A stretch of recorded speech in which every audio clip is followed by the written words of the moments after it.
नमस्कार दोस्तों, कैसे हो आप सब लोग। तो हमारी आरपीएससी या ईएमआरएस के लिए जो क्लासेस चल रही हैं और बहुत ही महत्वपूर्ण क्लासेस चल रही हैं। आगामी जो 2026 में वैकेंसीज आ रही हैं ईएमआरएस टीजीटी पीजीटी के लिए और RPSC first grade second grade के लिए, उसमें ये जो सिलेबस है, जो यहाँ पे कंटेंट करवाया जा रहा है, वो बहुत ही ज़्यादा महत्वपूर्ण कंटेंट है, बहुत ही ज़्यादा इम्पॉर्टेंट है। इन क्लासेस के लिए बहुत ही ज़्यादा हेल्पफुल साबित होगा। ठीक है, तो हमारी जो क्लासेस चल रही थी उसमें बहुत सारे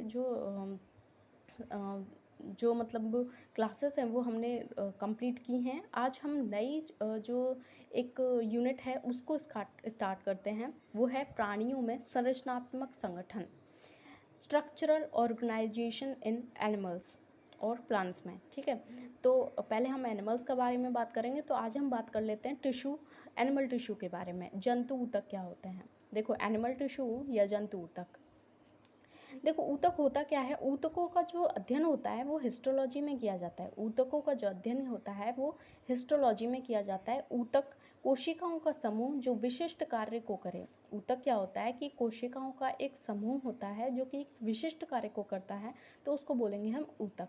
कार्य और संरचना के आधार पर जो ऊतक होते हैं वो 4 प्रकार से होते हैं।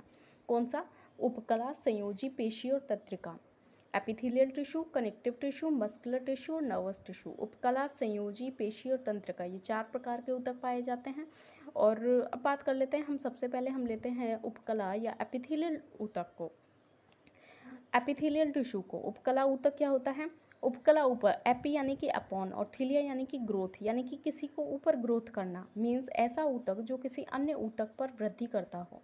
एपिथेलियल सदैव संयोजी ऊतक पर वृद्धि करता है। तो किस पर वृद्धि करता है? ये संयोजी ऊतक पर। देखो, ये तो है उपकला ऊतक, जो कि ये है संयोजी ऊतक। संयोजी ऊतक जो होता है वो किस पे वृद्धि करता है? उपकला ऊतक पर ये वृद्धि करता है। और ये जो बीच में जो गैप होता है उसको बोलते हैं, उसके मध्य में बोन मैरो प्रेजेंट होती है।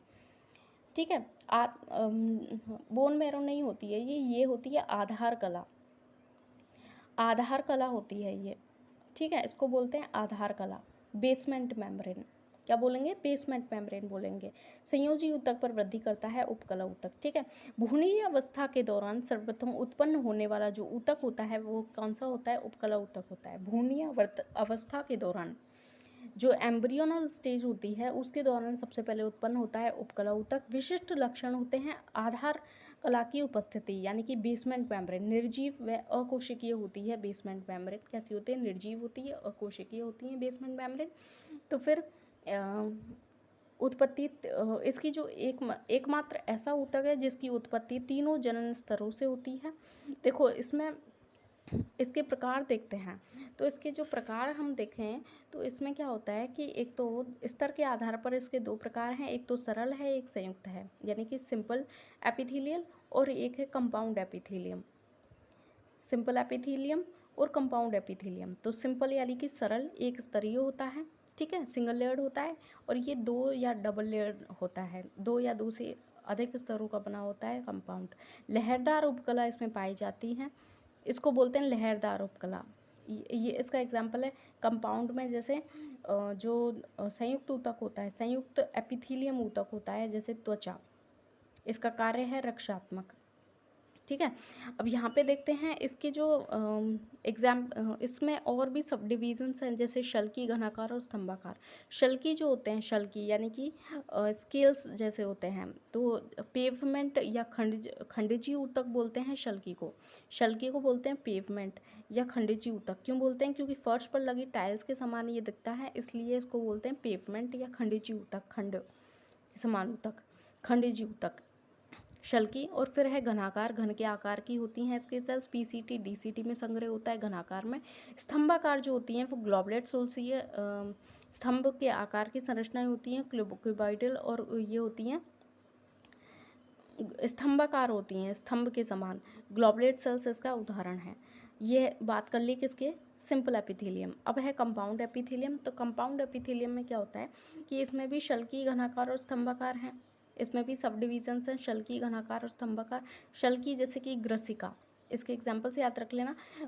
ग्रसिका जो होती है उसमें शल्की ऊतक पाया जाता है। शल्की एपिथीलियम। और घनाकार एपिथीलियम होता है स्तन ग्रंथि में, नेत्र में, कंजक्टिवा में, नेत्र की जो कंजक्टिवा वाला भाग होता है उसमें पाया जाता है, और स्तन ग्रंथि में पाया जाता है। स्तंभाकार एपिग्लॉटिस में पाया जाता है, स्तंभाकार। ठीक है, अब बात कर लेते हैं विशिष्ट उपकला ऊतक की। विशिष्ट जो उपकला ऊतक हैं, विशिष्ट एपिथेलियल जो हैं, स्पेसिफिक एपिथेलियल, तो आभासी स्तरित उपकला ऊतक पहला तो है आभासी स्तरित, जैसे कि नासिका विष में होता है, ब्रोंकियोल्स में पाया जाता है, ये इंपॉर्टेंट है ब्रोंकियोल्स, और ट्रैकिया और ब्रोंकियोल्स दोनों में क्या पाया जाता है, आभासी स्तरित उपकला ऊतक पाया जाता है। उपकला ऊतक पाया जाता है लेकिन कैसा, आभासी स्तरित। संक्रामी उपकला इसमें प्रसारण की क्षमता अधिक होती है, मूत्रमार्ग वगैरह में जो होता है संक्रामी, यानी कि संक्रमण फैलता है ना मूत्रमार्ग वगैरह में, ये प्रसारण की क्षमता इसमें सबसे अधिक होती है, ग्रंथिल उपकला ऊतक होता है। ठीक है, अब एक हम बात कर लेते हैं ग्रंथिल उपकला ऊतक के बारे में। तो ग्रंथिल जो उपकला ऊतक है, ग्रंथिल जो उपकला ऊतक है उसमें क्या होता है, ग्लैंडुलर एपिथेलियम जिसको बोलते हैं, एक कोशिकीय होता है, बहुकोशिकीय होता है। तो एक कोशिकीय जो होता है उसमें भी 3 पार्ट्स हैं, नलिकाकार, कूपिकाकार और संयुक्त नलिकाकार या फिर कूपिकाकार। देखो नलिकाकार यानी कि एक कोशिकीय ग्रंथिल नलिकाकार, उसमें भी सरल और संयुक्त। सरल में आएंगे श्वेत ग्रंथि और संयुक्त में आएंगे ब्रूनर ग्रंथि।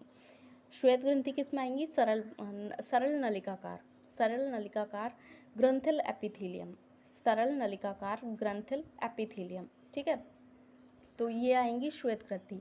संयुक्त नलिकाकार एपिथेलियम में आएंगी ब्रूनर ग्रंथि।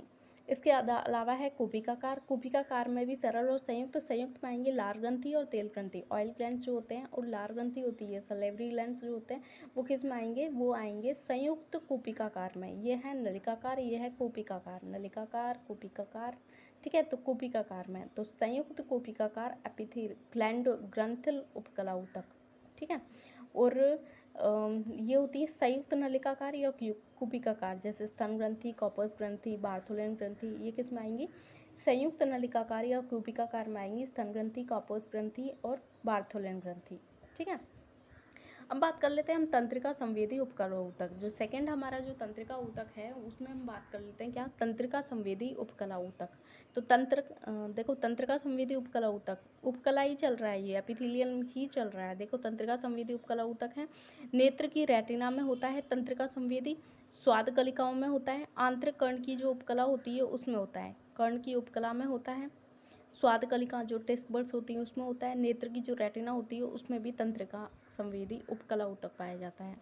वर्ण की उपकला नेत्र की रेटिना का आधार पटल बनाता है। देखो नोट है, उपकला कोशिका की कोशिका झिल्ली के 3 संरचनात्मक संरचना होती हैं। उपकला जो ऊतक होता है, एपिथेलियम जो टिश्यू है, उसकी कोशिका झिल्ली जो होती है उसकी 3 संरचनात्मक संरचनाएं होती हैं। एक तो है माइक्रोविलाई, सीलिया और स्टीरियोसीलिया। माइक्रोविलाई यानी कि सूक्ष्मांकुर आंत में पाई जाती हैं। ये जो माइक्रोविलाई कहाँ पाई जाती है, आंत में। सीलिया पक्ष्म, ये श्वासनली और अंडवाहिनी में पाई जाती हैं। जो पक्ष्म होती हैं, सीलिया होती हैं, श्वासनली और अंडवाहिनी में पाई जाएंगी। स्टीरियोसीलिया ये अधिवृषण और शुक्रवाहिनी में पाई जाती हैं। स्टीरियोसीलिया दृढ़ पक्ष्माव।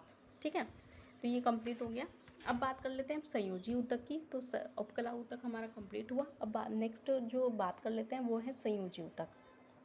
देखो संयोजी ऊतक में आलंबन टिश्यू बोलते हैं इसको, ये मीजोडर्मल होता है। आलंबन टिश्यू बोलते हैं, आलंबन प्रोवाइड करवाता है। ठीक है, सपोर्ट प्रोवाइड करवाता है संयोजी ऊतक। देखो लूज कनेक्टिव और सघन तंतु में, देखो इसमें जो प्रकार हैं वो कौन सा है, एक तो है लूज कनेक्टिव टिश्यू, सघन तंतु में संयोजी ऊतक, तरल संयोजी ऊतक और कंकालिक ऊतक।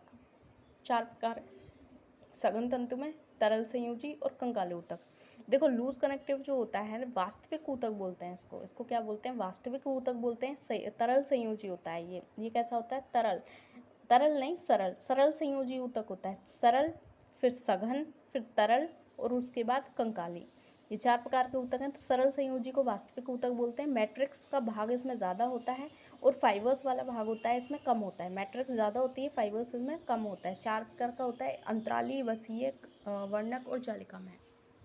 ठीक है, 4 प्रकार का होता है ये। अंतराली, वशीय, वर्णक और जालिका में। अंतराली यानी कि अंग के चारों ओर, अंग जो होता है उसके चारों ओर प्रेजेंट होता है। अंग से अंग से अंग को, अंग से अंग को व त्वचा को, अंग से अंग व अंग से त्वचा। देखो, अंग से अंग व अंग से त्वचा को व त्वचा को पेशी से जोड़ता है। देखो, अंग को अंग से जोड़ता है और त्वचा को किससे जोड़ता है? पेशी से जोड़ता है, अंतराली ऊतक। ये किसका भाग है? सरल संयोजी ऊतक। कनेक्टिव टिश्यू है, उसमें भी सरल संयोजी ऊतक है। वो क्या करता है? उस अंतराली सरल संयोजी ऊतक जो होता है वो अंग को अंग से और त्वचा को पेशी से जोड़ता है। वसीय डर्मिस में पाया जाता है, वर्णक और जालिका में है, इसके ही भाग हैं। अब बात कर लेते हैं सरल तंतु में संयोजी ऊतक की। सरल नहीं, सघन।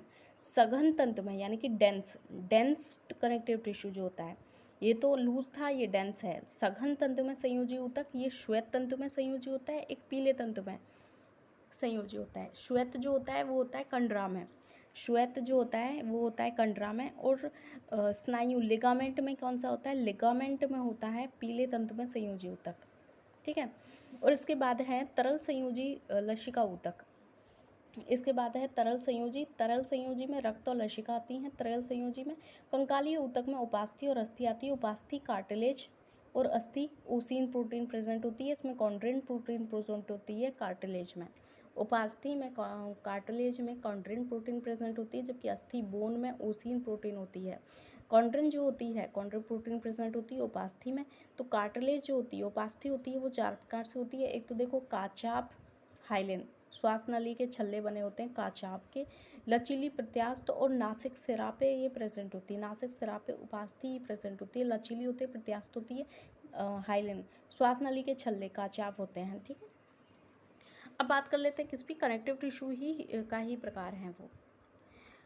नोट है, हिस्टियोसाइट कोशिकाएं यानी कि कुफर सेल्स, मोनोसाइट्स जो होती हैं, कुफर सेल्स जो होती हैं, हिस्टियोसाइट्स सेल्स होती हैं, ये किस में पाई जाती हैं? लिवर में। अमीवीय होती हैं, बक्षाणु होती हैं, अमीवीय होती हैं, बक्षाणु होती हैं। मास्ट कोशिकाएं रक्त वाहिनी की भित्ति में पाई जाती हैं।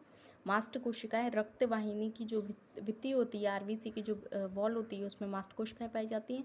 प्रतिस्कंदन पाया जाता है, प्रतिस्कंदन पाया जाता है हेपैरिन के कारण। देखो, कोगुलेशन हेपैरिन के कारण, एलर्जी हिस्टामिन के कारण, और सेरोटोनिन ये क्या करता है? संकुचन का कार्य करता है सेरोटोनिन। सेरोटोनिन संकुचन का, एलर्जी हिस्टामिन स्रावित होगा, प्रति स्कंदन होगा तो हेपैरिन स्रावित होता है। मास्ट कोशिका रक्त ये किसके प्रकार हैं? हेपैरिन, हिस्टामिन, जो सेरोटोनिन है, ये मास्ट कोशिकाएं हैं, मास्ट सेल्स, ठीक है। और रक्त वाहिनी की भित्ति में ये कोशिकाएं पाई जाती हैं। ग्लूकोज से वसा का फॉर्मेशन होता है, उस प्रोसेस को बोलते हैं हम क्या? ग्लूकोज से वसा का फॉर्मेशन होता है, उस प्रोसेस को बोलते हैं लिपोजेनोसिस, लिपोजेनोसिस बोलते हैं।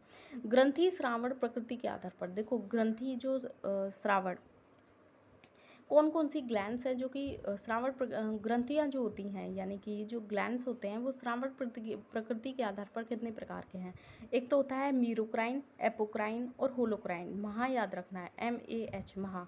मीरोक्राइन, एपोक्राइन, होलोक्राइन। अंशस्रावी, अपश्रावी और पूर्णश्रावी। होलोक्राइन पूर्णश्रावी।